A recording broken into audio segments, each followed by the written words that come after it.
मेरा नाम विनोद है। मैं मूलतः हिमाचल प्रदेश के जिला मंडी के नाचन विधानसभा क्षेत्र जो नाचन कंस्टिट्यूंसी है उस क्षेत्र के चैलचौक का रहने वाला हूं और तीसरी बार नाचन की समस्त कार्यकर्ताओं के आशीर्वाद से लगातार तीसरी बार विधायक बना हूं, विधायक सेवक के रूप में काम कर रहा हूं।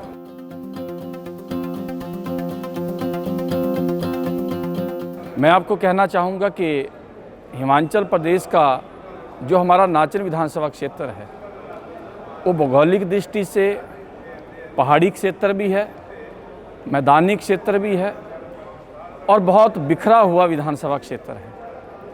मैं कहना चाहूँगा कि जब मुझे नाचन विधानसभा क्षेत्र के कार्यकर्ताओं के आशीर्वाद से, जनता के आशीर्वाद से पहली बार नाचन का विधायक बनने का, नाचन का सेवक बनने का जब मौका मिला तो मेरे विधानसभा क्षेत्र में एक नहीं अनेकों ऐसी समस्याएं थी जिसके कारण वहां पर बहुत सारी दिक्कतों का सामना लोगों को करना पड़ता था। हमारे क्षेत्र में सबसे बड़ी दिक्कत जो थी उस सड़कों को लेकर के थी, क्योंकि पहाड़ी क्षेत्र होने के कारण, फॉरेस्ट अधिक होने के कारण हमारे बहुत कम ऐसे गांव थे जो सड़क सुविधा के साथ जुड़े थे। लेकिन मैं धन्यवाद करना चाहूँगा हमारी केंद्र और प्रदेश में जब आदरणीय जयराम ठाकुर जी के नेतृत्व में जब हमारी सरकार हिमाचल प्रदेश में बनी और मुझे आज बताते हुए प्रसन्नता हो रही है कि आज हिमाचल प्रदेश का जो नाचन विधानसभा क्षेत्र है, जिस नाचन विधानसभा क्षेत्र में जब मैं पहली मर्तबा 2012 में चुन कर के आया था, जहाँ पर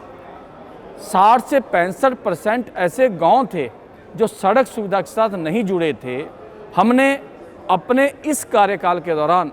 लगभग आज 98% ऐसे विलेज हैं जो सड़क सुविधा के साथ जोड़ने का काम हमने किया है। ये बहुत बड़ा काम मेरे विधानसभा क्षेत्र में हुआ है। इसके अलावा भी अगर हम अपने क्षेत्र में विकास को लेकर के बात करें तो मैं कहना चाहूँगा, जब भी चुनाव होते हैं, चुनावों में मेन एजेंडा होता है सड़क, शिक्षा और स्वास्थ्य को लेकर के। तो मैं कहना चाहूँगा सड़क की कनेक्टिविटी को लेकर के मैंने आपको कह दिया, लेकिन इसके अलावा अगर मैं स्वास्थ्य को लेकर के बात करूं तो मेरे विधानसभा क्षेत्र में स्वास्थ्य संस्थान को लेकर के भी हमारी सरकार के माध्यम से एक नहीं अनेकों ऐसे महत्वपूर्ण कार्य किए गए जिसका सीधा लाभ मेरे क्षेत्र की जनता को मिल रहा है। अगर हम शिक्षा की बात करें तो मुझे आज आपकी इस कॉन्फ्रेंस में, आपकी इस प्रेस कॉन्फ्रेंस में बताते हुए प्रसन्नता हो रही है इस यहाँ पर कि मेरे विधानसभा क्षेत्र में हमारी सरकार के कार्यकाल के अंदर ही लगभग 30 स्कूल हमने अपने उस कार्यकाल में अपग्रेड करवाए और हिमाचल प्रदेश में बोर्डिंग स्कूल को लेकर के शुरुआत आदरणीय जयराम ठाकुर जी की सरकार में हुई है और पूरे हिमाचल प्रदेश में अभी केवल 3 बोर्डिंग स्कूल ही शुरू हुए हैं। जिन 3 स्कूलों का हम जिक्र करें तो उसमें आपके नाचन विधानसभा क्षेत्र का भी, जिसको अटल आदर्श विद्यालय के नाम से जाना जाता है, लगभग 50 से 55 करोड़ की लागत से वो बोर्डिंग स्कूल बनकर के तैयार होगा। मैं कहना चाहूँगा कि नाचन विधानसभा क्षेत्र का अटल आदर्श विद्यालय जो लगभग जिसका एडमिनिस्ट्रेटिव ब्लॉक बनकर के तैयार हो गया है और आने वाले समय में जैसे ही सरकार फंड्स को लेकर के सहयोग करेगी तो निश्चित तौर पर हमारा बोर्डिंग स्कूल भी बनकर के तैयार हो जाएगा और हिमाचल में जो केवल 3 बने हैं अभी, तो उस 3 में दूसरे नंबर पे आपके नाचन विधानसभा क्षेत्र का वो बोर्डिंग स्कूल आता है। ये भी मैं आपको कहना चाहूँगा।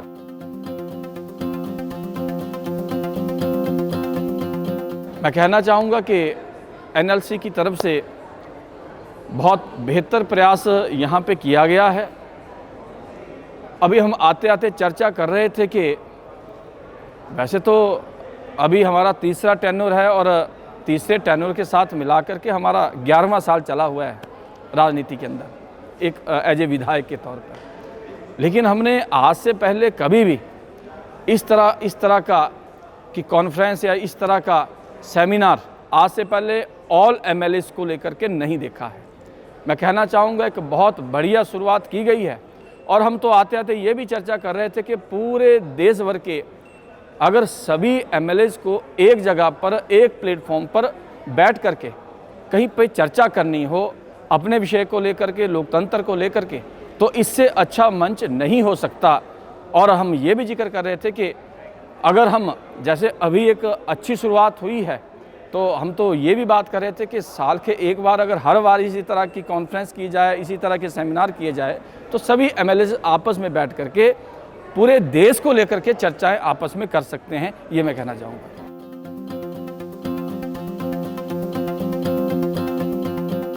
जो मेरा पहला चुनाव अपने विधानसभा क्षेत्र का हुआ था, तो वो चुनाव तो मैंने केवल 16 और 17 दिन में लड़ा है। और उस चुनाव में जिस तरह से मेरे अपनों ने, हमारे कार्यकर्ताओं ने हमारा सहयोग किया था, और मुझे याद है कि जब चुनावों के बाद, क्योंकि हमारे वहाँ पर काउंटिंग के लिए लगभग 1.5 महीने का समय होता है वोटिंग के बाद, तो बहुत सारे लोग ये कहते थे कि भाई विनोद की सिक्योरिटी जब्त हो जाएगी, कुछ कहते थे दूसरे नंबर पे होगा, कुछ कहते थे तीसरे नंबर पे होगा। लेकिन मुझे इतना विश्वास जरूर था कि जितने भी हमारे भाजपा विचार परिवार के जो कार्यकर्ता हैं, जितनी हमारी बहनें हैं, युवा साथी हैं, उन सभी साथियों के आशीर्वाद से बहुत कम समय में, क्योंकि मेरा अपना मानना है कि अगर हम 16, 18, 20 दिन की बात करें तो आप एक पंचायत का चुनाव नहीं लड़ सकते, लेकिन उन सभी कार्यकर्ताओं के सहयोग से हमने पूरे विधानसभा का चुनाव सफलतापूर्वक लड़ा भी, और उन सभी कार्यकर्ताओं के आशीर्वाद से उस चुनाव को जीते भी है। तब से लेकर के अब तक उस जीत का क्रम लगातार आगे बढ़ा है, और मुझे आज बताते हुए प्रसन्नता भी हो रही है कि हिमाचल प्रदेश की जो हमारा 2017 का जो चुनाव हुआ था 12वीं विधानसभा के अंदर, मैं कहना चाहूँगा कि नाचन को वो सौभाग्य मिला था, प्रदेश में सबसे बड़े मार्जिन से अगर जीता था तो नाचन कंस्टिट्यूंसी से हमें वो जीतने का सौभाग्य प्राप्त नाचन के कार्यकर्ताओं के आशीर्वाद से हुआ था, ये मैं कहना चाहूँगा।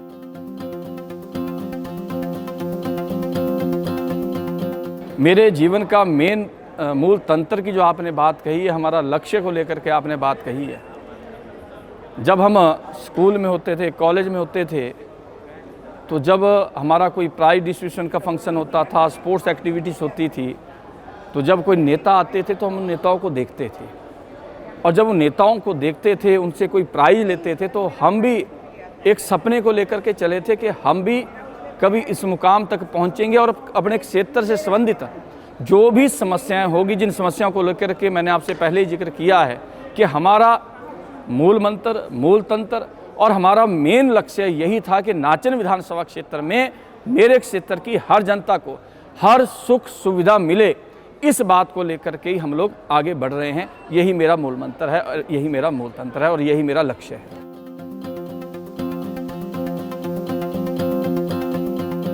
मैं अपने युवा पीढ़ी को यही कहना चाहूँगा कि वैसे तो अधिकतर युवाओं को हम आजकल देख रहे हैं कि नशे की चपेट में हमारा युवा दिन प्रतिदिन जो है वो नशे की तरफ बढ़ रहा है। मेरा सभी युवा साथियों से निवेदन रहेगा, वैसे कहा है कि जिस देश का युवा स्वस्थ होगा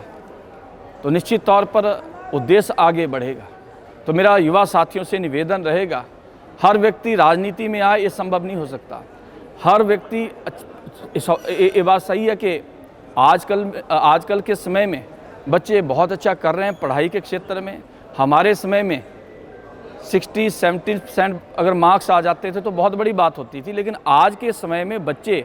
98% तक, 99% तक पहुंच रहे हो, बहुत अच्छा है। लेकिन हर बच्चा नेता बने, हर बच्चा अच्छा अधिकारी बने, ये संभव नहीं हो सकता। लेकिन फिर भी उसके बावजूद भी बच्चों को अपनी ओर से कोशिश करनी चाहिए, और कोशिश तभी होगी जब हम नशे से दूर रहेंगे। निश्चित तौर पर अगर बच्चा ईमानदारी से अपने लक्ष्य की ओर आगे बढ़ेगा तो कोई भी लक्ष्य ऐसा नहीं है जिस लक्ष्य को आप पार नहीं कर सकते, जिस लक्ष्य की आप प्राप्ति नहीं कर सकते। अगर हम ईमानदारी से आगे बढ़ेंगे तो निश्चित तौर पर हम अपने लक्ष्य तक पहुंचेंगे। यही मैं युवा साथियों को कहना चाहूँगा, बशर्ते एक बात कि नशे से हमको दूर रहना चाहिए। और आने वाली 21 तारीख को योगा दिवस का कार्यक्रम पूरे विश्व में होने वाला है। आदरणीय मोदी जी के आशीर्वाद से ये सौभाग्य हमारे देश को मोदी जी के आशीर्वाद से मिला है कि हम 21 जून को योगा दिवस के रूप में मनाते हैं। और युवा साथियों को भी मैं कहना चाहूँगा कि योगा सिर्फ हम 21 जून को ना करते हुए इसको हम अपनी रूटीन में डेली हम कम से कम अगर 1 घंटा आधा घंटा हम योगा करते हैं तो उसका निश्चित तौर पर हम सबको लाभ मिलता है। ये भी मैं आपके बीच में कहना चाहूँगा।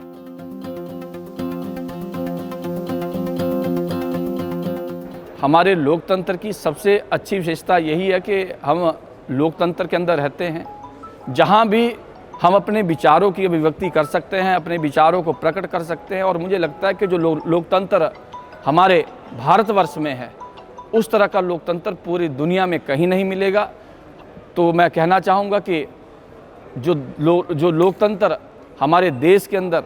हमारे संविधान के अंदर है, उस तरह का लोकतंत्र कहीं नहीं है। ये मैं कहना चाहूँगा। सुंदरता यही है कि हम अपने विचारों को कहीं भी रख सकते हैं। इसकी आज़ादी हम सब लोगों को है,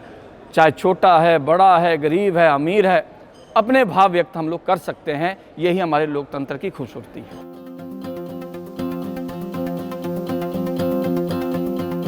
स्वाभाविक है, यादगार चुनाव तो पहला ही हो सकता है जिस चुनाव में केवल और केवल 18 से 20 दिनों के अंदर चुनाव लड़े हैं। लेकिन कई बार हमने देखा है कि चुनाव ठीक है कि 1, 2, 3 हो गए, लेकिन इस बार का जो चुनाव था, बहुत कुछ करने के बावजूद भी आपने शिक्षा के क्षेत्र में अच्छा करने की कोशिश की, स्वास्थ्य के क्षेत्र में अच्छा करने की कोशिश की, और सबसे बड़ी बात जल जीवन मिशन को लेकर के नाचन विधानसभा क्षेत्र के अंदर लगभग 200 करोड़ रुपए से ऊपर की राशि मेरे अपने विधानसभा क्षेत्र में इरिगेशन को लेकर के, वाटर सप्लाई को लेकर के खर्च की गई। सड़कों को लेकर के लगभग, अगर हम नाबार्ड की बात करें, हम प्रधानमंत्री ग्रामीण सड़क योजना की बात करें, मुख्यमंत्री सड़क योजना की बात करें, या हम स्टेट हेड की बात करें, तो लगभग मैं कहता हूं कि ये भी लगभग 200-250 करोड़ों से ऊपर के प्रोजेक्ट थे। इतना कुछ करने के बाद इस चुनाव में हमें थोड़ा सा ये लगा कि आप ज़्यादा करो, लेकिन अगर बहुत ज़्यादा भी कर देते हो तो उसके कारण से भी आपको दिक्कत हो जाती है। और इस बार का चुनाव भी यादगार रहा है, क्योंकि बहुत सारा काम करने के बावजूद भी कई बार ज़्यादा काम करने के चक्कर में आप लोगों से कनेक्ट नहीं हो पाते, इतना मिल नहीं पाते, क्योंकि हर जीते हुए प्रतिनिधि की कोशिश रहती है जब सरकार के अंदर होता है कि मैं ज़्यादा से ज़्यादा काम करूं ताकि लोग उससे खुश हो जाए। लेकिन कई बार ये हो जाता है, काम तो हो जाते हैं लेकिन लोगों से उतना मिलना जुलना नहीं हो पाता, जिसके कारण से भी लोग नाराज़ हो जाते हैं। और इस बार उस नाराज़गी को लेकर के हमने देखा है, लोगों का यही था कि विनोद से नाराज़ नहीं थे, लेकिन कार्यकर्ता से नाराज़ थे। कहीं पे बात आती थी, वे काम तो हो गया, सड़क निकल गई, आपका स्कूल बन गया, पानी आ गया, पानी के साथ हमें हेल्थ इंस्टीट्यूशन मिल गया, अच्छे स्कूल हो गए, लेकिन विरोध नहीं मिला बीच में। तो ये छोटी छोटी चीज़ों को लेकर के बहुत इश्यूज़ थे, लेकिन उन सभी इश्यूज़ के बावजूद भी नाचन की मेरी प्यारी जनता ने मुझे इस बार भी लगभग 9000 वोटों से भी ज़्यादा जिता करके भेजा है। इसके लिए मैं उनका सदा सदा के लिए ऋणी रहूँगा। जब तक हूँ नाचन के हित के लिए लड़ता रहूँगा, नाचन विधानसभा क्षेत्र की जनता के लिए लड़ता रहूँगा और अंतिम सांस तक लड़ता रहूँगा, ये मैं निश्चित तौर पर कहना चाहूँगा।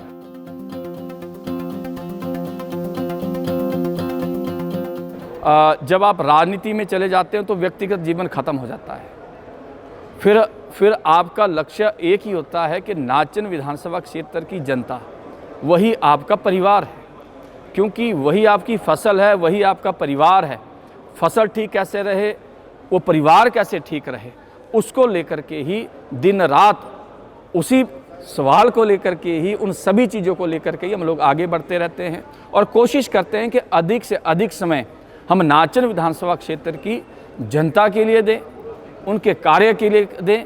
और जब हम पॉजिटिव सोच के साथ आगे बढ़ते हैं तो स्वाभाविक तौर पर जो भी काम होते हैं उन कामों को हम निश्चित तौर पर ईमानदारी से करने का प्रयास करते हैं और उन कामों में हमें सफलता भी प्राप्त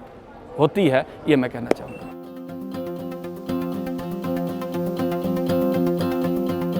मेरी सबसे बड़ी ताकत जो है वो नाचन विधानसभा क्षेत्र की मेरी प्यारी जनता है, मेरा परिवार है। मेरे परिवार में मेरे पापा, मम्मी, वाइफ, बच्चे, छोटा भाई, भाभी, और सबसे बड़ी बात कि जो नाचन विधानसभा क्षेत्र की जो जनता है, जिस जनता के आशीर्वाद से मैं 32 साल की उम्र में फर्स्ट टाइम विधायक बन गया और निरंतर चले हैं, तो मुझे लगता है कि मेरी सबसे बड़ी ताकत, लगता नहीं वो है, सबसे बड़ी ताकत मेरे नाचन की मेरी देवतुल्य जनता है, मेरी वहाँ की नाचन की मेरी मातृशक्ति है, मेरे युवा साथी है, ये सारी मेरी ताकत है। और जब वो ताकत मुझे दिखती है, जब जनता दिखती है, तो मुझे डबल एनर्जी मिलती है, जिस एनर्जी के कारण हम लोग काम करते हैं, ये मैं कहना चाहूँगा।